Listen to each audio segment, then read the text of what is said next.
മമ്മൂക്ക കരഞ്ഞുപോയി പ്രസംഗിച്ച്. അപ്പോൾ തിലകേട്ടൻ ചാടി എഴുന്നിട്ടിട്ട് പറഞ്ഞു, ഇത് കള്ളക്കണ്ണീരാണ്, ഞാൻ ആരെയും വഞ്ചിച്ചിട്ടില്ല എന്നൊക്കെ പറഞ്ഞിട്ട് സംസാരിച്ചപ്പോൾ എനിക്ക് ഭയങ്കര വിഷമമായി പോയി.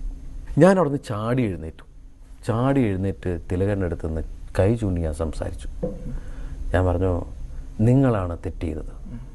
ഞാൻ നിങ്ങളുടെ സിനിമയിൽ 1-2 സിനിമ നിങ്ങളുടെ മകനായിട്ട് അഭിനയിക്കുമ്പോൾ ഞാൻ നിങ്ങളെ അച്ഛാന്ന് വിളിച്ചിട്ടുള്ളത് എൻ്റെ മനസ്സറിഞ്ഞിട്ടാണ് നിങ്ങൾ അച്ഛാന്ന് വിളിച്ചിട്ടുള്ളത്. നിങ്ങൾ തെറ്റ് ചെയ്തു. അതിനെ ആ വലിയ മനുഷ്യൻ പറയുമ്പോൾ നിങ്ങൾ ന്യായീകരിക്കരുത് എന്നൊക്കെ പറഞ്ഞിട്ട് എന്തൊക്കെയാണ് പറഞ്ഞതെന്ന് എനിക്ക് ഓർമ്മയില്ല. പക്ഷേ തിലകേട്ടൻ എന്നെ അടിമുടി നോക്കിയ നോട്ടം ഇന്നും എൻ്റെ മനസ്സിലുണ്ട്. അപ്പോഴാണ് ഞാൻ ഈ കൈ പോലും, കാരണം എനിക്ക് എന്താണ് അങ്ങനെ സംഭവിച്ചതെന്നൊന്നും എനിക്കറിയില്ല. ആ രാത്രിയിൽ ഞാൻ ഇത്രയും വലിയ എന്നെ കുറേ ആൾക്കാർ പിടിച്ചുകൊണ്ട് പോകുകയും ചെയ്തു. അപ്പം ഞാൻ പൊന്നമ്മ ചേച്ചിക്ക് എൻ്റെ അടുത്ത്, നിൻ്റെ ഇങ്ങനൊരു മുഖം ഞങ്ങൾ കണ്ടിട്ടില്ല.